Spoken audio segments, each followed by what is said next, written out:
მოგესალმებით ყველას, ოდნა გვიავიწყებთ დღეს გადაცემას, მოგესალმებით ისეთი მნიშვნელოვანი და საინტერესო მოვლენები მიმდინარეობს და საინფორმაციო გამოშვება ჩვეულზე მეტი დროით წარდგა დღეს თქვენს წინაშე და აქედან გამომდინარე ჩვენი გადაცემა დღეს იწყება 11 საათსა და 20 წუთზე, რომელსაც დღეს მარტო მე გავუძღვები. გავრცელებული ვირუსების გამო ამ გადაცემას დღეს მხოლოდ ერთი წამყვანი ყავს და მალე გამოჯანმრთელებას ვუსურებ ქეთევან ელიაშვილს, ხოლო დღეს ჩვენ ორშაბათია და ასე არ შეუშინდით საკმაოდ მწვავე პრობლემაზე საუბარს. ეხლა რა ხდება დღეს, რაზე უნდა ვისაუბროთ, სანამ ჩვენ სტუმრებს წარმოგიდგენთ, მე მცირე შესავალს გავაკეთებ. ცხადია, დღეს უნდა ვისაუბროთ ისეთ პრობლემაზე, რომელიც არა მხოლოდ საქართველოსთვის არის აქტუალური, მე პირიქით რაღაც კვლევები რომ ნახე, ბევრ სხვა ქვეყანაში გაცილებით რთულად დგას ეს პრობლემა, თუმცა რა თქმა უნდა, ეს არ გვაძლევს იმის ფიქრის უფლებას, რომ მშვიდად ვიყოთ და უგულებელყოთ რაღაც მთავარი მიმართულებები ამ პრობლემასთან დაკავშირებით. პრობლემა, რომელიც განიმარტება როგორც ადამიანისთვის ცოტა ძალიან პირდაპირია ეს მძიმე ჟღერს, მაგრამ შეიძლება ასე განმარტებაც ხშირ შემთხვევაში ზიანის მიყენება ან მისი მცდელობა, რომელიც იწვევს ფიზიკურ თუ ფსიქოლოგიურ ტრამვას და რომელიც ხშირ შემთხვევაში ერთგვარი სოციალური მოვლენაა, რომელიც არის უფრო ორგანიზებულ ბავშვთა კოლექტივებში. რაღაც ეს სიტყვა დიდად არ მომწონს, ცოტა წარსულისკენ მიდის, მაგრამ ყოველ შემთხვევაში ჩვენი ბრალი არ არის, რომ ეს სიტყვა წარსულს უკავშირდება. ეს არის ბავშვი, რომელიც შეიძლება გახდეს ძალადობის მსხვერპლი, რომელსაც დღეს უწოდებენ ბულინგს და ხშირ შემთხვევაში მინდა აქვე განმარტოთ, თქვენ ხშირად მოდის ხოლმე შენიშვნა, სიტყვა ჩაგვრა შეგვიძლია გამოვიყენოთ, თლად პირდაპირ შეიძლება არ იყოს, მაგრამ არ ვიცი, აი ჩვენ სტუმრებსაც გითხრა ამასთან დაკავშირებით, რამდენად შეგვიძლია ამ შემთხვევაში შემოსულ სიტყვებს ვებრძოლოთ და ჩავანაცვლოთ ქართული სიტყვით. ბულინგი სკოლებში. ეხლა რატომ ვსაუბრობ დღეს ამ თემაზე? იმიტომ რომ 13-დან 17 ნოემბრამდე აღინიშნება ბულინგის პრევენციის კვირეული და ერთ-ერთ სკოლაში, კერძოდ ნიუტონის თავისუფალ სკოლაში ეს კვირეული ტარდება და სტუმრებიც სწორედ ამ სკოლიდან ყავს მოწვეული. ისინი არიან სკოლის და არა მხოლოდ ზოგადად ფსიქოლოგი ანა მიქიაშვილი. ანა, გამარჯობა, მეორეჯერ ხარ ჩვენი სტუმარი, დიდი მადლობა რომ მოახერხეთ დღესაც მოსვლა და მიშო ტატანაშვილი, სკოლის მარკეტინგის მენეჯერი. მიშო, გამარჯობა, დიდი მადლობა თქვენ, იმიტომ რომ დღეს იწყება ეს კვირეული, მე ვიცი რომ საქმე თავზე გაყრიათ, ძალიან ბევრი გაქვთ, მაგრამ რაღაც 1 საათი მაინც რაღაცნაირად მოახერხეთ და ამისთვის პირველ რიგში მადლობას გიხდით. როგორ ბრძანდებით მოგიკითხავთ პირველ რიგში? კარგად, კარგ განწყობაზე.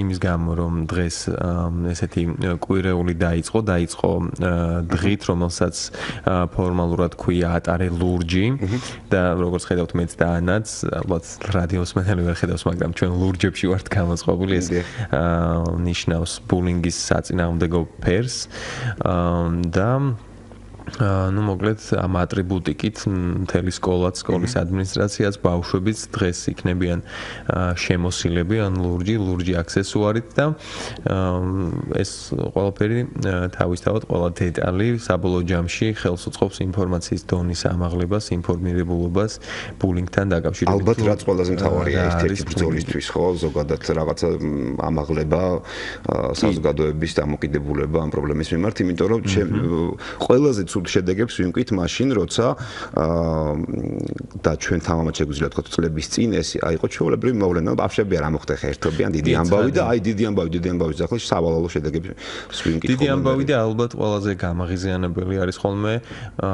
ტერმინი, რომ ეს არის ბუნებრივი და ბავშვები ამ რაღაცა მოვლენის დროს უნდა გამოიწრთონ რაღაცა ესეთი ისინი. ჩვენ ყველანი ვცდილობთ ალბათ საბოლოო ჯამში რომ არაძალადობრივი საზოგადოება შევქმნათ, სადაც ძალადობას არ ექნება ადგილი, ყველას ქცევა თავისთავად ალბათ დასწავლადია და შესაბამისად ბავშვებსაც ადრეულ ასაკში უნდა ავუხსნათ სწორი საქციელი, რომელია და როგორ შეიძლება არაძალადობრივ გარემოში იგრძნონ თავი უფრო კომფორტულად და ამ შემდეგ რაზეც უფრო ალბათ ანაც ისაუბრეს, რაც შეეხება ზოგადად ამ კვირეულს, რომ მოუყვეთ მოკლედ მსმენელს. მოდი ერთი წამით შეგაწყვეტინე, ძალიან ბოდის გიხდი კვირეულზე აუცილებლად უნდა ვილაპარაკოთ, თუმცა მე თან ინტერაქტივს გამოვაცხადებ. თქვენი აზრით, მაინტერესებს თქვენი აზრი, ჩვენი მსმენელების, ვისაც სურვილი გაუჩნდება რომ დაგვირეკოს, ვინ უნდა იყოს ყველაზე მეტად ჩართული ჩაგვრის და ბულინგის პრევენციაში? ეს იქნებიან მასწავლებლები, მანდატური ოჯახი, სკოლის ფსიქოლოგი თუ სხვა და სხვა. ყველაზე მეტად ვინ უნდა იყოს ამ ყველაფერში ჩართული? თუ ერთად და კომპლექსურად ალბათ, არ ვიცი, ყოველ შემთხვევაში შეგიძლიათ დაგვირეკოთ და გითხრათ 240 91 92 240 92 92 მართალია ინტერაქტივი გამოცხადებული არ მქონდა, მაგრამ ერთი მსმენელი უკვე გველოდება, დიდი ხანი არ გვინდა რომ ვაცდებინოთ, ასე რომ გამარჯობა, მოგესალმებით, გმადლობთ რომ გვისმენთ. გამარჯობა. გამარჯობა, მოგესალმებით და მევესალმეთ თქვენ სტუმრებს და ერთი თხოვნა მაქვს, თუ შეიძლება მოკლედ გითხარით ცოტა. და გეტყვით ახლა. აი კაცმა ჭერი მალავდა, ჭირმა თავი ვერ დამალავ. ეს საგვემართა ჩვენ ამაცნად, გამოდი მე კვირის წინ აღინიშნა რომ შინაგან საქმის და სამის რომ განაცხადა რომ ჩვენთან ეს არ ხდებაო, მაგრამ ჩვენ მოვისმენთ ბაჩო კვირტიას ჩანახატები რო ვაგდა. საინტერესო იყო այն ლურჯ ვეშაპსა და ყველაფერი თქმული იყო პირდაპირ და ნათლად, მაგრამ ერთ რაღაცაში ვერ დავეთანხმე პატრონ ბაჩოს რომ თითქოს ეს მხოლოდ რუსეთის პრობლემა იყო და რუსეთში მოიდა. არა ეს სოფლიო პრობლემა არის და მithume ეს ჩვენში. ეს კიდევ სხვა მიმართულება არის ლურჯ ვეშაპის ამბავი. და საქმეა ბავშვები ესე ვთქვათ უპატრონოთ არიან და მიღრელია და მთელი საზოგადოება უნდა ჩაერთოს პირველში სკოლა უნდა ჩაერთოს და რა შეიძლება ბავშვები მისი დასაქმებით მისი ჩართულობით წრეებში ჩართულობით და მადლობთ, დიდი მადლობა, თუმცა მხოლოდ ასე ვერ განვიხილოთ, ბევრ დასაქმებულობა არ გამოიცხავს, რომ ის შეიძლება ბულინგის მსხვერპლი გახდეს ან პირიქით ბულერი, ჩაგვრელი მოდი ესე ვთქვათ, კარგი. კიდევ ერთი მსმენელი და შემდეგ თუ შეიძლება შეკითხვები მექნება ჩვენ სტუმრებთან. გამარჯობა, მოგესალმებით. გამარჯობა. თქვენი ჭირიმეთ რა. აი თუ ქართველობაც ცოტა გვინდა. ჩაგვრა, ხო ვამბობ. არ გვინდა ეს ბულინგები. ჩაგვრა, კი ბატონო. გეხვეწებით რა ქართულმა ენამ რა კნას იტიროს თუ იტიროს. ხომ თქვი თავიდანვე თქვი, ვიცოდი რომ იქნებოდა თქვენგან გამოხმაურება ამაზე. მარკეტინგი არ ითარგმნება. არ არის შესაძყვისი სიტყვები. სულხან-საბამ რამდენი ტომი გამოუშვა, იმიტომ რომ განმარტებითი ლექსიკონი. ყველაფერი და ჩვენ ისევ ინგლისურს ვაწვევით. ჩვენ რა ვქნათ ხახნო, ქართული ენა დავივიწყო. არა, ხომ ვამბობ ორივე სიტყვას ვიყენებ. არა, ეხა ბულინგი, ეხა ეგე დაამკვიდრეთ უკვე ახალი სიტყვა. ბულინგი, ეხა სკოლაში ბჭყალებში ვამბობთ მაშინ. კარგი. გეთანხმებით, კი ბატონო, ვიღებთ შენიშვნას. კი ბატონო, გეთანხმებით. თავიდანვე ამიტომ განმარტე და თქვი რომ ქართული სიტყვა. კარგი, მოდი უცბად ვიხარით თქვენი აზრი. ჩავონაცვლოთ ცალსახად ჩაგვრით და მჩაგვრელი სიტყვებით ბულინგი. ალბათ ვისაც როგორ სურს ჩანაცვლებაც შესაძლებელი, ანუ გამგები გაიგებს ალბათ რაზეა საუბარი, თუმცა რადგანაც ეს მოვლენა შეიძლება არ არის უცხოური, თქვათ და ყველა ქვეყანაში ან ყველა რაღაც საზოგადოებაში ეს ხდება, შეიძლება ამის გამო ჩავანაცვლოთ, თუმცა რაღაც ტერმინი არის საერთაშორისო, მით უმეტეს დღევანდელი დღე და ეს კვირეული არის საერთაშორისო, რაშიც ჩვენს ვერთვებით და შესაბამისად აქედან გამომდინარე ვიყენებთ სიტყვა ბულინგსაც და იმიტომაც რომ მივხვდეთ რაზეა საუბარი და არა იმიტომ რომ ეს უბრალოდ რაღაც ლამაზად ჟღერს ან თავს ვიწოდოთ რომ ინგლისურად ან ჩვენ რა თქმა უნდა ჩვენ შესატყვისები გვაქვს უამრავი და მდიდარი ამით ქართული ენა უბრალოდ იმასთან ერთად თქვენ სწორად ახსენეთ ორივე ტერმინი და რა თქმა უნდა ეს ყველაფერი ხელს უწყობს იმას რომ ქართული ტერმინის დამკვიდრდეს სიტყვა ბულინგს თუ ვინმე ვერ გაიგებს იქვე ჩაგვრაც კარგია რომ ვახსენეთ კი ბატონო. მოდი ვკითხოთ ჩვენს ეთერში რომ ხშირად ჩაგვრა. ჩაგვრა ბევრად ვრცელი ნიშნულობის სიტყვა არის და ბევრნაირი არის და ბულინგი კონკრეტულად სკოლასთან მიმართებაში არამედ იცი და იმ სოციუმში სადაც ბავშვები არიან და სკოლაში ბავშვების ჩაგვრაზე არის და ამიტომაც დაგჭირდა რომ ხანდახან ეს უცხო სიტყვაც გამოგვეყენებინა. მოდი სამ სკოლაში კონკრეტულად ერთი კვირის განმავლობაში რა ხდება ამას აუცილებლად კითხავ მიშო ანას მინდა ვკითხო ამ წუთში ძალიან ვრცელი და რთული კითხვა, მაგრამ რაღაცნაირად იქნება მოვახერხოთ ზედაპირული პასუხის გაცემა, რამდენადაც შესაძლებელი იქნება. როგორც ფსიქოლოგს ისე გეკითხები, რის გამო ხდება ძირითადად ბავშვი მჩაგვრელი, ანუ ბულერი, ასე ვთქვათ, მაინც ორივე სიტყვას ვიტყვი. არის ეს თავის დაცვა წინასწარი მისგან, მისი ჩაგვრის პრევენცია, თუ ლიდერად გამოჩენის სურვილი, თუ სოციალური, იმიტომ რომ ბევრი რამის გამო არის ხოლმე, ხო? შეიძლება იყოს დაბალი მოსწრების გამო დასცინონ ბავშვს ან რაღაცა ეთნიკური ნიშნით შეიძლება დასცინონ ან ფიზიკური ნაკლის გამო ასე შემდეგაც, მაგრამ თვითონ მჩაგვრელი რატომ ხდება ხოლმე ხშირ შემთხვევაში ყველაზე მეტად ფსიქოლოგები რას ამბობთ ამაზე? ჩაგვრას აქვს ძალიან ბევრი განსხვავებული ფორმა და ასე ბევრი განსხვავებული მიზეზი შეიძლება ქონდეს. არის შემთხვევები, როდესაც ადამიანი რომელიც სხვას ჩაგრავს, მანამდე თვითონ იმყოფებოდა სხვისი ჩაგვრის ქვეშ და ასე ვთქვათ დაბულინგებული ბავშვები. შემდეგ დიახ, დაჩაგრული შემდეგ სხვა ცდილობენ რომ სხვა დაჩაგრონ და ამით დაუმტკიცონ სხვებსაც და საკუთარ თავსაც რო ძლიერები არიან. ასევე არის შემთხვევები, როდესაც მათთვის ეს არის, აი მაგალითად, დაცინვაც ჩაგვრა. არიან ბავშვები, რომლებსაც ეს თითქოს ჩვეულებრივი ამბავი, ესე ხუმრობენ, ან ზედმეტსახელებს არ ქმევენ სხვებს და ამაში დიდად თვითონ ვერაფერს ვერ ხედავენ ცუდს, თუმცა ვისაც ზედმეტ სახელს არ ქმევენ, მისთვის არის ეს რაღაცა შეურაცხყოფელი იყოს, შეიძლება იყოს, ყოველთვის რამე შეიძლება იყოს კი. ამიტომ ყოველთვის ბავშვი, რომელიც სხვას ჩაგრავს, არ აქვს ხოლმე ეს მიზანმიმართულად რაღაც ის განზრახული, შეიძლება ისიც აღმოჩნდეს, რომ აი შემთხვევით აღმოჩნდეს ჩაგვრელი. არსებობს თეორია, ანუ სხვა თეორიის მიხედვით სხვა რამე შეიძლება იყოს მიზეზი. ანუ სახლში კონფლიქტური სიტუაციები შეიძლება მიზეზი გახდეს იმის, რომ ბავშვი მე სკოლაში სხვას ჩაგრავდეს, დაბალი თვით შეფასება. ასევე ძალიან მაღალი თვით შეფასება, როდესაც საკუთარ თავზე ძალიან ისეთი მაღალი წარმოდგენა აქვს და ფიქრობს, რომ თვითონ არის ყველაზე კარგი, ყველაზე ჭკვიანი, ყველაზე მოხარხებული, ანუ ამ დროსაც არ შეეფერებიან სხვები, ვინც მის გარშემო არიან. დიახ. და რაღაცა მაინც განსაკუთრებულ წრეში უნდა იყოს და ვიღაცებმა არ შეიძლება რომ მასთან იმეგობრონ და ასე შემდეგ. ასევე როდესაც მაგალითად რაღაცის მოპოვება უნდა, მისთვის სასურველი ნივთი და მის მეგობარს აქვს ეს ნივთი, რაღაც ხშირად აქვს ეს ნივთი, შემდეგ ბავშვი ხდება, ანუ ამ ნივთის მფლობელი ხდება, მისი სამიზნე, რომ რაღაცნაირად ის შეაწუხოს, დაჩაგროს, რომ რაღაც მოიპოვოს მასზე. ასევე თვითდამკვიდრება და რაღაც როლის მორგება, მოპოვება კლასში, რომ იყოს ლიდერი, ან იყოს გამორჩეული, ან იყოს რაღაცით სხვებზე უკეთესი. თავი რაც მე ხა თქვენ საუბრიდან გამოვიტანე არის ის, რომ ბავშვმა თვითონ არ იცის, რომ შეიძლება იყოს მჩაგვრელი, იმიტომ რომ არ მგონია ხა ამასაკში ბავშვს კონდეს მიზანმიმართულად მე აი გაცნობიერებული რომ მე ახლა სპეციალურად მიზანმიმართულად დავჩაგრავ ამაზე იმიტომ რომ რაღაც ბენეფიტი მივიღო მე ხო ამიტომ თუ მჩაგვრელ ბავშვს მიუდგებით რაღაცა საკითხში სასაუბროთ ან რაღაც პრევენციისთვის რაღაცა ალბათ ეს ყველაზე მთავარია რომ გავითვალისწინოთ რომ მას არ აქვს ხო ეს გაცნობიერებული იცი ჩაგვრის განმარტებაში ლიტერატურაში როცა ვკითხულობთ წერია რომ ეს არის მიზანმიმართული ქმედება თუმცა პრაქტიკაში ბავშვებს რო ვუყურებთ ზოგჯერ თუ წინასწარ არ ვიცით რა სიტუაცია და მე ბავშვებს ცალ-ცალკე ხვდები და ვესაუბრები იმდენად მათი მხრიდან სხვანაირად ჩანს სიტუაცია რომ შეიძლება ვერც კი მშობელი მოდის მაგალითად და გვეუბნება რომ კლასში ერთი ბავშვი მეორეს ჩაკრავს და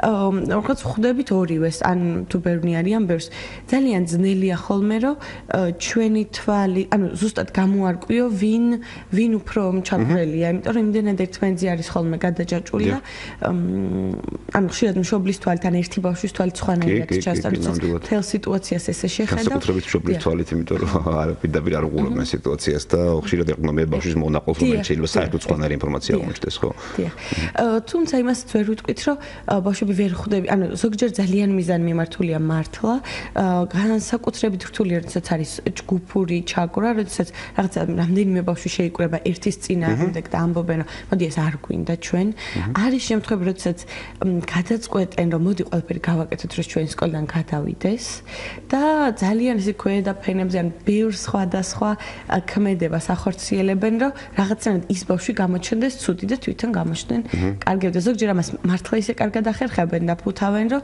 თუ დეტალურად არ შეისწავლე სიტუაცია და ყველა მხრიდან არ შეხედე ძალიან ძნელია იმის გამორკვევა თუ მართლა რა ხდება ხოლმე კარგი დაუბრუნდეთ მოდი სკოლას ამ ერთი კვირის განმავლობაში ისე მიშოს დაწყებული ქონდა და აღარ დავაცადით თქმა და პარალელურად ჩვენი ინტერაქტივით სანამ ბატონი მიხეილი მოყვება სკოლაში რა იგეგმება კონკრეტულად როგორი აქტივობა ისიც საინტერესოა თქვენ შეგიძლიათ დაგვირეკოთ ისევ და გითხრათ თქვენი აზრით ყველაზე მეტად ვინ უნდა ჩაერთოს ჩაგვრის პრევენციაში სკოლებში რა თქმა უნდა მასწავლებლები მანდატური ოჯახი სკოლის ფსიქოლოგი ასე შემდეგ და ასე შემდეგ გარდა ლურჯი ფერისა აქ შეგაწყვეტინე მეტი არაფერი დაგაცადე ხო რაც შეეხება აქტივობებს რადგანაც ეს არის ფორმალურად ბულინგის კვირეული საერთაშორისო ბულინგზე რა თქმა უნდა და ჩაგვრაზე მთელი წლის განმავლობაში უნდა ზრუნავდეს სასწავლო დაწესებულება რომ იქ რამე არ გაეპაროს სიტუაცია არ ხდებოდეს როგორც პრევენცია ისე ინფორმაციის მიწოდება ამიტომ ეს კვირეული უფრო მეტად ეძღვნება იმას რომ ინფორმაციის დონე მოიმატოს ბავშვებში და სხვადასხვა ასე ვთქვათ დონეზე ხდება ბულინგის შესახებ აქტივობების დაგეგმა. პირველი ეს არის ინფორმირებულება უფრო დაბალ კლასებში ალბათ რომ ბავშვებმა გაიგონ ზოგადად ეს რა არის რა მოვლენასთან გვაქვს საქმე რაზეც ანასაუბრობდა რომ ეს მოდეთ რას აკეთებენ იმ წუთას და ეს ზოგადად რას აქციელია. მეორე ეს ამის გააზრება რომ არა მარტო ვიცოდე ეს რა არის არამედ უკვე გავიაზრო კარგად და შემდეგ უკვე მესამე დონე შეიძლება დავარქვათ ჩარევას, როდესაც დავინახავთ და ბავშვი დაინახავს ბულინგის შემთხვევას, როდესაც ერთი მოსწავლე ან ჯგუფურად ერთ მეორე მოსწავლეს ჩაგრავს, ის არ იყოს გულგრილი ამ ქმედების მიმართ, არ იყოს უბრალოდ გამვლელი და ჩაერთოს ამაში და ეცადოს რომ განმოხტოს სიტუაცია. სწორედ აი ამას ეძღვნება ის ღონისძიებები, რაც ამ კვირაში და ზოგადად წლის განმავლობაშიც ხდება ხოლმე, კონკრეტულად ამ კვირას რაც შეეხება სხვადასხვა კლასებში ასაკობრივი ჯგუფების მიხედვით არის განსაზღვრული სხვადასხვა აქტივობები. ეს შეიძლება იყოს ხატვა, ხელოვნების გაკვეთილებზე მიმართულება და ამ თემაზე მუშაობა, ვთქვათ, იმ ფორმით, რა ფორმითაც წარმოუდგენიათ ბავშვებს, რომ ვთქვათ, გამოსახონ ეს ყველაფერი. სკოლაში განთავსებულია ეგრეთ წოდებული ანონიმური ყუთები, სადაც ბავშვებს შეუძლიათ თუ კი ვთქვათ ერიდება თხმის ამოღება, როგორც წესი, ხო, ეს პრობლემაა ხოლმე, რომ უჭირთ ამაზე საუბარი. ამ შემთხვევაში შეუძლიათ სრულიად ანონიმურად მოყვნენ თავიანთ თავს გადახდენილი ამბები, რომელსაც შემდეგ, რა თქმა უნდა, მოყვება გარკვეული რეაქცია. ასევე განთავსებულია ეგრეთ წოდებული ბოდიშის ყუთი, ისევ ტერმინზე რა არ გამიგონდა sorry box-ი, სადაც ასევე თუ იმ მგაცნობიერე რომ დავჩაგრე, შეუძლია დაწერო ჩაგროს. ჩაგრელს, ხო. ეს ყველაფერი იყო ცუდი. ეს არის საინტერესო მაკუხში რას მიიღებთ ცალკე გადაცემა მინდა მაგაზე თუ შეიძლება მითხარით მე. ნახოთ აუცილებლად დაველოდებით. იმედი მაქვს რომ ეს იმდენად გაამართლებს რომ არ იქნება მხოლოდ ამ კვირას და შეიძლება რომ დარჩეს წლის განმავლობაშიც აღნიშნული ყუთები. ასევე უფრო მაღალ კლასებში იქნება სხვადასხვა მოეწყობა სხვადასხვა ვიდეოს ჩვენებები და განხილვები ბულინგის თემაზე, რა თქმა უნდა, უამრავი მასალა როგორც სოციალურ ქსელებში, ასევე რამდენიმე არასამთავრობო უშუალოდ მუშაობს ამ თემაზე, შესაბამისად ინტერნეტში მასალები ბევრია. და შეუძლიათ ბავშვებს აქვთ ამის შესაძლებლობა, რომ ტუტორთან ერთად ან უშუალოდ საგნის რომელიმე საგნის პედაგოგთან ერთად ამ საგნის განმავლობაში რა მიმართულებაზეც იმ წუთას სხედან ნახონ სხვადასხვა მასალა განიხილონ ჩაერთონ დისკუსიაში, ასევე შეეცდებიან ამ კვირის განმავლობაში მასწავლებლები, რომ უფრო ჯგუფური დავალებები ჰქონდეთ ბავშვებს ჩაერთონ, რადგანაც მიზანი ზოგადად ამ აქტივობების არის, რომ უფრო მეტი თანაგანცდა, ემპათია გამოვიწვიოთ ბავშვებში, რომ ავამაღლოთ უფრო მათი რაღაცა ჩართულობა, გუნდურობა, მეგობრობა და ასე შემდეგ. კი. მსმენელები გველოდებიან ჩვენი ინტერაქტივი არის ვინ უნდა იყოს თქვენი აზრით ყველაზე მეტად ჩართული სკოლაში ჩაგვრის პრევენციას გავაკართულოთ აღკვეთასთან დაკავშირებით, ეს იქნება მასწავლებლები, მანდატური ოჯახი, ფსიქოლოგი, სკოლის და ასე შემდეგ და ასე შემდეგ. ორი მსმენელი გველოდება, გამარჯობა და თუ შეიძლება ცოტა მოკლედ გითხარით, იმიტომ რომ კიდევ ბევრი რამდენიმე საკითხი გვაქვს განსახილველი. გამარჯობა. გამარჯობა. გამარჯობათ. მოგესალმებით. დავით და მიესალმებით სტუმარს. გამარჯობა. მე მაქვს თქვენთან კითხვა ასეთი. დიახ. 1978 წლის 14 აპრილს 1000-ობით ადამიანი რუსთაველზე ვიყავით გამოსული. სულელები ვიყავით, მაშინ რომ ქართული ენის სიწმინდეს ვიცავდით და თქვენ ახლა მოწადინებული ხართ, როგორ დაანაგვიელოთ? გასაგებია, მივიღეთ ამაზე შენიშვნა, კი ბატონო, მივიღებთ თქვენსაც, თუმცა სასურველი იქნებოდა თემაზე გვესაუბრო და არა მხოლოდ ამაზე და მაინც და მაინც დაანაგვიანებასაც ვერ დავარქმევ, შეძლების დაგვარად ვცდილობთ, რომ პარალელურად, რა თქმა უნდა, ვთქვათ, გამარჯობა, მოგესალმებით. ამებით მე უფრო თემაზე მაინტერესებდა ის, რა საკვირველი აქტიურია და ალბათ ჩემ ხმას ვცნობთ, რომ ქართული ენის კი ბატონო, ყოველთვის ვიღებთ თქვენგან. კი, ეხლა რაც შეეხება თემას, მომაგონდა ლევ ტოლსტოის გამონათქმა, ბავშვებსო პატარები იგულისხმება, არ აქვთ სიბრალურის გრძნობა. მათ რომ წიწვლა ისეთ თავს წააწყვეტსო. და ამბობს, რომ აი ეს სიბრალურის გრძნობა ბავშვობიდანვე უნდა ჩაენერგოს. დიახ. ერთსაც ვიტყვი ფსიქოლოგის განმარტება არის. თუ გინახავთ ალბათ, რომ თოჯინას ბავშვი როგორ აცლის თავს, ხელს და ფსიქოლოგი ურჩევს მშობელს, რომ ეს მოაცილონ ბავშვების მხედველობა დაუშალოს ეს დაშლა, ასე ვთქვათ. მართოჯინაზე არ არის, მე მგონი აქ ზოგადად დაშლაზე. დაუშალოს, უნდა ასწავლოს სიბრალული რას ნიშნავს და ამავე დროს ის სათამაშოებიდან უნდა ამოიღოს. ესე იგი, სკოლაში კი არა, ეს აკვნიდანვე იწყება ეს ამბავი. დიდი გავლენა მოახდინა აგრეთვე ფილმებმა. მე მახსოვს, მეზობლის ბავშვები გარბოდნენ, სად მიდიხარ, სადღაც უჩვენებდნენ ужаси. ასეთი ფილმები იყო, რაღაც საშინელებები, რომ უნდა ენახათ. მე არ მაქვს კომპიუტერი, ალბათ იქაც არის დღეს. ახლა ხედავთ უცხო სიტყვები ჩვენ მაგდროსაც იყო. თლილერი ქვია. შეიძლება სპორტით, რომ ეს თავისი ენერგია გადაიტანონ იქ. აი ეს არის ერთ-ერთი უმთავრესი სკოლის და საზოგადოების. დიდი მადლობა რომ დაგვირეკეთ. შეიძლება ამ ასე პირდაპირ განხილვა ენერგიის ტრანსფორმირებით რაღაცა, არ ვიცი. არ მგონია თათ ენერგიის მოზღვავების გამო ხდებოდეს ეს. თავისთავად პრევენციას რაც თავიდან არიდება, ხო? ამ ჩაგვრის თავიდან არიდების ღონისძიებებში დიდი წილი ეთმობა ჯანსაღი ცხოვრების ხელშეწყობას. რა თქმა უნდა, სპორტი, ხელოვნება, მუსიკა, ანუ ბავშვების ინტერესების შესაბამისი აქტივობების შეთავაზება და ძალიან მნიშვნელოვანია, თუმცა ვერ ვიტყვით, რომ ანუ არიან ბავშვები, რომლებიც სპორტზეც დადიან, ძალიან ბევრი ენერგიას ხარჯავენ, მაგრამ ანუ ძალიან ბევრი საკმარისი ენერგია მისთვის. კი, საკმარისად. დიახ. და საერთოდ ითვლება, რომ ენერგიის აი ამბობენ ხოლმე, რომ ბავშვი დასვენებაზე ირბინეთ, რომ მე გავკეთილზე შემოხვიდეთ და მშვიდად იყოთ. როგორც წესი პირიქით ეს იწვევს ხოლმე უფრო მეტ აგზნებას დიახ და აქტივაციას შესაბამისად ეს თქვათ, თუმცა ძალიან სწორი თქვა ქალბატონმა, რომ თამაშის ეტაპიდან, ანუ სკოლამდელი ასაკიდან უნდა დავიწყოთ ზოგადად სწავლება ურთიერთობების კომუნიკაციის თამაშის წესების, როგორ უნდა გაუზიაროს სხვას რაღაც ერთი სათამაშო როგორ შეიძლება რომ ორმა ბავშვმა ითამაშოს მაგალითად და ასე შემდეგ და ეს ძალიან ბევრ მშობელს აქვს ხოლმე განცდა, რომ აი ერთ კვირაში თქვენ რას გააკეთებთ, აი ყოველი დღე რომ ამბობთ, რომ ყოველი დღე 8 მარტი უნდა იყოს. ხო, ანუ დიახ.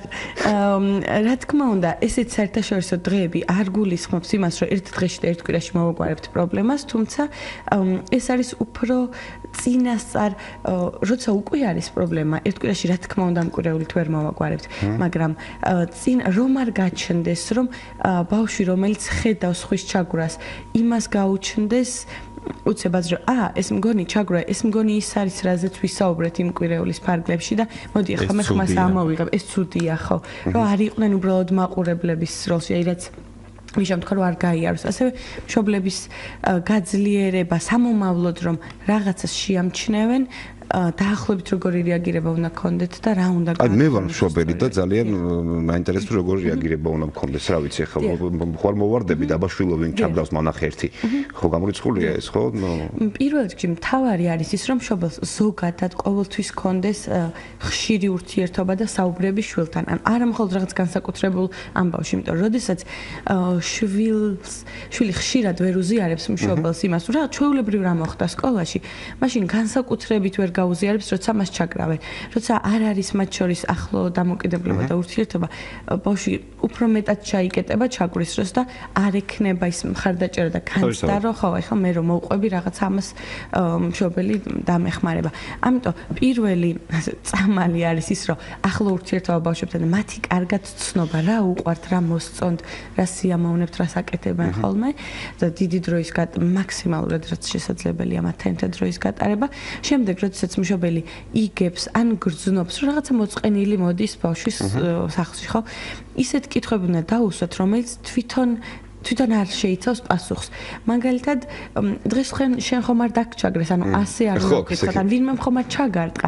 მოდი მომიყევი დღეს რა მოხდა სკოლაში. ან შეგვიძლია პროექტულად, ანუ სხვა ბავშვზე გადატანეთ ვკითხოთ. როგორ ფიქრობ რაღაცა გიორგი, შენს კლასში ვინმე ხომ არ ჩაგრავენ სხვას?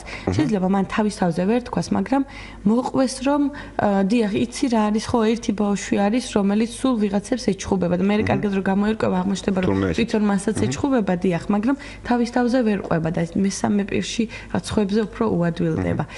ეს ასევე ხატვა ძალიან ზოგჯერ ნახატებში კარგად ჩანს ხოლმე ის სიტუაცია, თქვათ, რაც ბავშვს აქვს მეგობრებთან ერთად.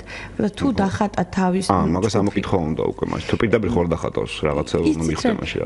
არის სიტუაციები, როდესაც ბავშვები ხატავენ 5 ბავშვს ერთად და ერთ ბავშვს ცალკე და რო იკითხები შენ სათხარ გეუბნება რომ მე ეს ვარ ცალკე რო ვარ.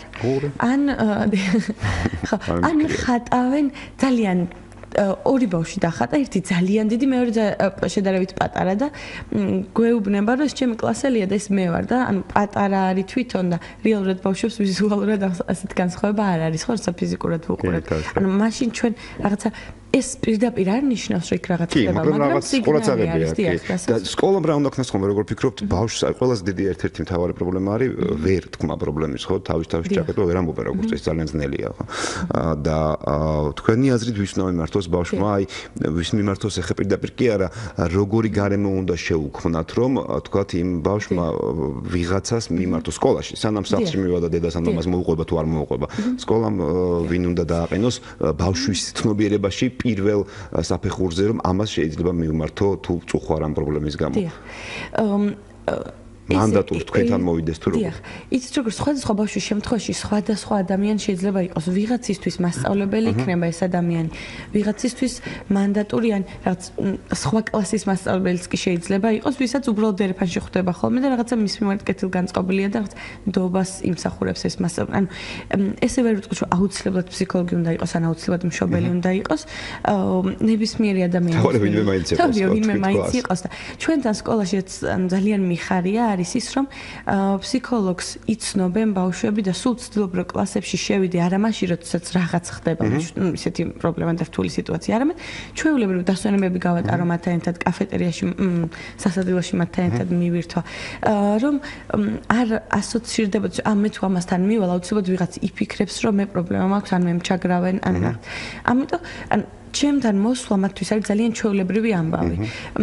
და როდესაც მოდიან, არც სხვების თვალში არ არის ეს რაღაც განსაკუთრებული, რაც მათთვის არ არის რაღაც უცნაური და ისეთი საშიში და პირველი ურთიერთობის პირველი ეტაპის ბარიერის გადალახვა მაინც არის უკვე თქვა, რომ სადღაც არ შეიძლება მივიდეს კაბინეტში დაკაკუნოს და რაღაც სივრცეში ვიღაცასთან შევიდეს, ისედაც ნერვიულობს ამ დროს. დიახ, ეს ძალიან ისე სხვადასხვა მეც ერთი მნიშვნელოვანი დეტალია და პრობლემის ცნობადობის ამაღლება არ მხოლოდ ბავშვებში, თქვენი სკოლის თავზე მიიღებთ პირდაპირ რაც ახლა ვიტყვი, მაგრამ მე მგონი მასწავლებლებშიც სასურველი იქნებოდა ზოგადად ვამბობ ყველაფერს უკვე, იმიტომ რომ ხშირ შემთხვევაში უნებლიეთ ხდებიან ხოლმე მასწავლებლებიც, თუნდაც ეს ცალკე დაყენება შეუროს, ანუ თქვათ, ხო, ეს ხომ პროვოცირებელი სავარაუდოდ შეიძლება იყოს იმ ბავშვის დაჩაგვრვის შემდგომში. შეიძლება ამაციც იყოს საფიქრალი.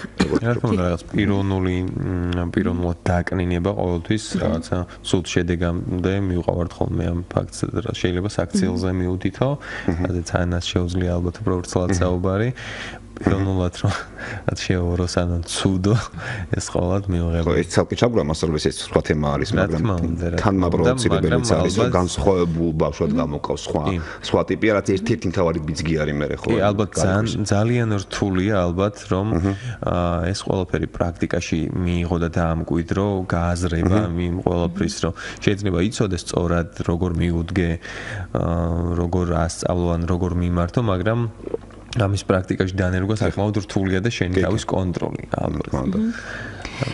მხოლოდ ის კი არა რომ მასწავლებელი გამოყოფს მოსწავლეს რომელსაც რაღაც დავალება არ გამოვიდა შეიძლება პირიქით ვიღაც შეაქოს რა ყოჩაღი ხარ დღეს რა კი სულ იგივე გამოდის ხო დანარჩენმა იქვე გაკვეთილზე მასწავლებელმა ვერაფერი ვერ შეამჩნევს ვერ დაინახოს მაგრამ დასვენებაზე იმ ბავშვის მიმართ, რომელიც მასწავლებელმა განსაკუთრებულად შეაქო, დანარჩენ ბავშვებს გაუჩნდეთ რაღაც აგრესია და ეცადონ რომ დაჩაგრონ და დაუმტკიცონ მას, რომ არა იცი რა შენ ისეთი მაგარიც არ ხარ, როგორც მასწავლებელმა თქვა.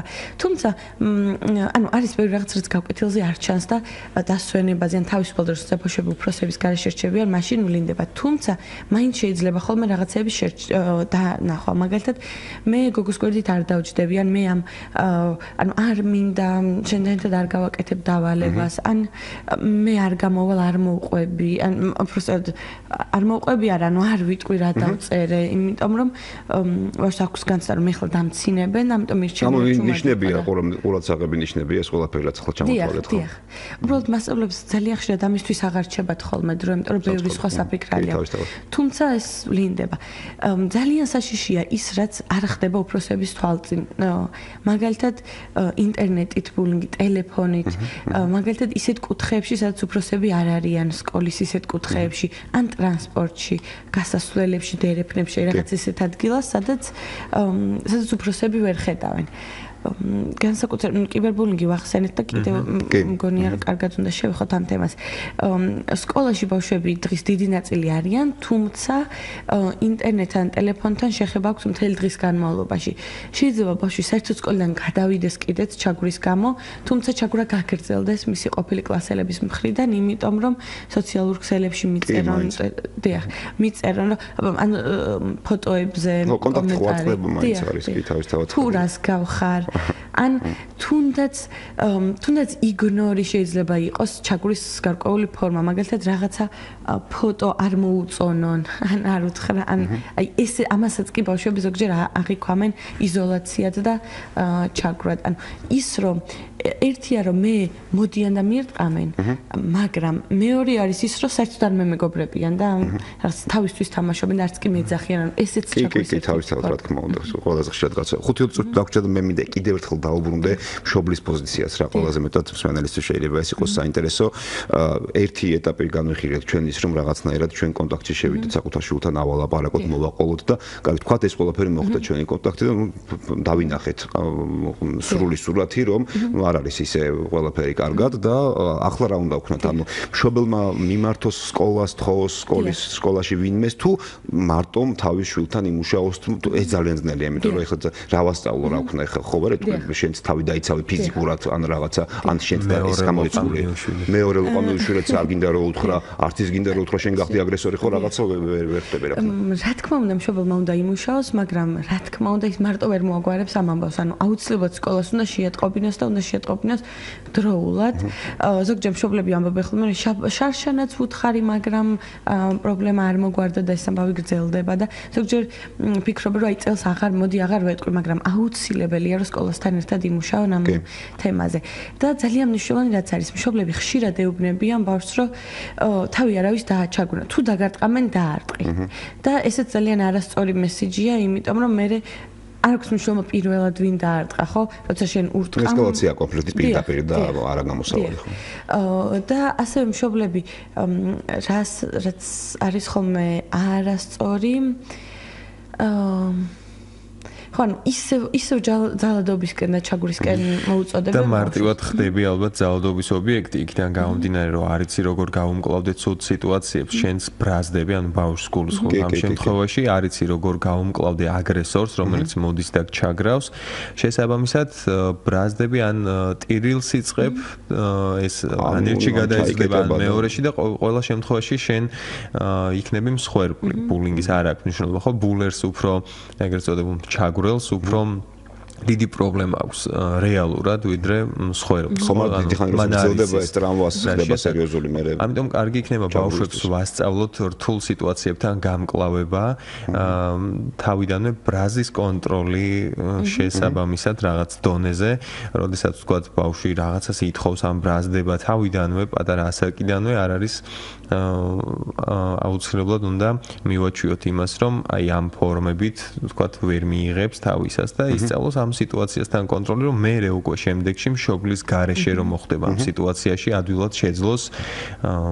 გამკლავება. კიდევ ერთი მიდგომა არის ძალიან გავრცელებული ცხოვრება ეგეთია რასიზმ და ამიტომ უნდა ისწავლოს ბავშვმა და ხშირ შემთხვევაში ესე მიტოვება ხდება ხოლმე ხო ცოტა მშობლის მხრიდან უხეშად ანუ შენი პრობლემა შენ თვითონ გაართვი თავი მიზანმიმართულად თუ ეუბნები ჩემს შვილს მე კი არ ვეუბნები მაგრამ ასე თქვა თუ ეუბნებიან ხოლმე იმ შემთხვევაში რომ მან ეს ცხოვრება რაღაც თავისი სასტიკით შეიცნოს მაგრამ აქაც ზღვარია გასავლები ალბათ როდის არ ვიცი საერთოდ უნდა უთხრა თუ არა. ზოგჯერ ეუბნებიან რომ შენი ბრალია. ალბათ შენ გამოიწვია და მე რა თქმა უნდა ბავშვი იკეტება საკუთარ თავში და აღარ უზიარებს შობელს არაფერს, იმიტომ რომ თulis რომ დედა მაინც მე ან მამა მაინც მე დამადანაშაულებს და რაღა აზრი აქვს და აღარ ასევე ძალიან ხშირად ხვდებით როცა მშობელი იგებს რომ მიშულს ჩაგრავენ და მიდის იმ ბავშვთან და თავად ცდილობს რომ მოუგვაროს ხო უშუალოდ რო ერევა არ მგონი ესე იყოს და ეს კიდე ბევრად უფრო მეტ პრობლემებს იწვევს. მგონი უფრო გაართულებს. რა თქმა უნდა, იმიტომ რომ მე ვარ პატარა ბავშვი და ჩემთან მოდის ვიღაცის დედა და მეუბნება შენ ჩაგრავ ხო. უფრო გაბაზდები ხო. საქმის გარჩევა არის ჩვეულებრივ. ნუ ალბათ იმ ბავშვსაც უფრო თქვენი გამოცდილება როგორია? გამოარჩევენ ნიშნით. თქვენ სკოლაში ხო იყავით? როცა სწავლობთ ხო? ალბათ ყველას გვაქვს მსგავსი გამოცდილება, სხვადასხვა ნიშნით არ ვიცი, ეს შეიძლება ყოფილიყო რაღაცა ფეხსაცმელი მაგალითად ან არ ვიცი ხო სულ ერთი აბსოლუტურად მე თქონდა ბევრი მხრივ ძალიან ბევრი მე უფრო მახსენდება ცუდად ყველაზე ცუდად მახსენდება ვთქვათ სხვადასხვა ნიშნით გამორჩევა მასწავლებლების მხრიდან მაგალითად ჩვენს ბავშვობაში მოდებული იყო ტილები და ჭიები და ასე შემდეგ და აი ამ შემოწმებაზე დადიოდნენ ხოლმე სკოლებში და იყო არა და ყველას ჰქონდა ეს ტილები ერთს ჰქონდა ყველას გადაედებოდა ყველას ჰქონდა ერთი თუ შემოიტანა ყველას გვედებოდა მაგრამ აი ჭიებზე მახსოვს ერთხელ როგორ შეგვამოწმეს და მეორე დღეს ააყენა მასწავლებელმა ეს ჩვენი თანაკლასელი და შენ ადექი გოგოს უთხრა და შენ ჭიები გყავსო და ანუ არ ვიცით საერთოდ რას ნიშნავს ეს ჭიები და ნუ რა წარმოგიდგენია ხო ხვდები ხა ბავშვს ამ ჭიებზე და ნუ ეს დაждდა მაგრამ რო დაждდა იმის მერე ალბათ აღარ გადავიდა სკოლიდან საბოლოო ჯამში ეს გოგო არ ვიცი ამ მიზეზით თუ სხვა მიზეზით მე მახსოვს უბრალოდ მე რა დამოკიდებულება გამიჩნდა ამ გოგოს მიმართ რაღაც შემეშინდა ელემენტარულად ამ ყველაფერს ალბათ უნდა მოერიდონ ხოლმე მასწავლებლები ასევე რელიგიური ნიშნით განსხვავება მახსოვს რომ სხვა რელიგიის წარმომადგენელი ყავდა კლასში რომელსაც ძალიან პირდაპირ არჩევდა ხოლმე მასწავლებელი პირადი დამოკიდებულების გამო რასაც ალბათ ყველაზე მეტად უნდა ერიდებოდეს პედაგოგი რომ ჩამოუყალიბდეს ბავშვებს რაღაც პირადი განწყობა რომელსაც მე ალბათ რთულად ეხლა ჩვენ კი ხუმრობაში და ჰუმორში გადავიყვანეთ ეს ამბავი, მაგრამ მართლა ძალიან მნიშვნელოვანია რომ მშობელმა თვითონ გაიხსენოს იმ ასაკში რაც გწებდა ხოლმე, როგორი უცნობები. აი ძალიან კარგი იყო ბოლოს მეც ვაპირებდი ამის თემას დავასრულოთ. თქვენი კითხვა კი იყო. გამორიცხულია რომ ჩვენ რაღაცა ეტაპზე არ გქონოდა რაღაცა ტრაუმა მიღებული ამის გამო თითქმის შანსი არ არის ხო? ამით უფრო გავადვილდებათ ბავშვებს მოყოლაც და ზოგადად გამკლავებაც საკუთარი გამოცდილების გაზიარებით. რა თქმა უნდა. დიდი მადლობა კიდევ ერთხელ მე მინდა შევახსენო ჩვენ მსმენელებს რომ ესე ჩვენ კარგი იყო ეს ბოლო ასე ვთქვათ მესიჯი მეშინი ამოწყოს თქო თქმა უკვე ყოველთვის როცა რაღაცა შეატყობთ მაინც და მაინც ესე უგულებელყოფას ნუ შეეცდებით კი შეიძლება ბავშვმა რაღაცნაირად თავი გაართვას და საბოლოო ჯამში იპოვოს თავისი გზა და ადგილი აბარას იზამსაბოლოო მაგრამ რაღაც ტრამვებს მიიღებს კი რაღაც ტრამვებს და ეს ტრამვა მცირე თუ დიდი დოზით ყველას მიგვიღია და მოდი აქედან გაიხსენეთ და მე ისე მივდექით ხოლმე თქვენ შულთან საუბარს და ამ საუბრის ნიშნულობას რა თქმა უნდა. მოკლედ ნიუტონის თავისუფალი სკოლა ჩვენი სტუმრები იყვნენ მიშო ტატანაშვილი მარკეტინგის მენეჯერი და ანა მიქიაშვილი ფსიქოლოგი კიდევ ერთ წარმატებულ კვირეულს გისურვებთ. დიდი მადლობა. დიდი მადლობა თქვენ კიდევ ერთხელ. დიდი მადლობა ჩვენს მსმენელს ვინც გვისმენთ, ვინც დაგვირეკეთ. ჩვენ კიდევ ერთხელ შევეცდებით რომ მაქსიმალურად ქართული სიტყვებით ჩავანაცვლოთ ყველაფერი. დღეს ვსაუბრობდით ჩაგვრაზე სკოლაში. ხვალამდე გემშვიდობებით, დროებით.